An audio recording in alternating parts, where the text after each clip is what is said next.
ಪ್ರಮಾಣ ವಚನ.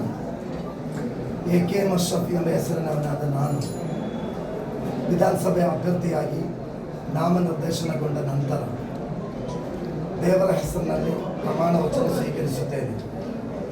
ಕಾನೂನು ಮೂಲಕ ಸ್ಥಾಪಿತವಾದ ಭಾರತದ ಸಂವಿಧಾನಕ್ಕೆ ಸತ್ಯ, ಶ್ರದ್ಧೆಯನ್ನು ಮತ್ತು ನಿಷ್ಠೆಯನ್ನು ಹೊಂದಿದ್ದೇನೆಂದು ಮತ್ತು ಭಾರತದ ಸಾರ್ವಭೌಮತ್ವ ಮತ್ತು ಅಖಂಡತೆಯನ್ನು ಎತ್ತಿ ಹಿಡಿದ್ದೇನೆಂದು ಮತ್ತು ನಾನು ಈಗ ಕೈಗೊಳ್ಳಲಿರುವ ಕರ್ತವ್ಯವನ್ನು ಶ್ರದ್ಧಾಪೂರ್ವಕವಾಗಿ ನಿರ್ವಹಿಸ್ತೇನೆಂದು ಶ್ರದ್ಧಾಪೂರ್ವಕವಾಗಿ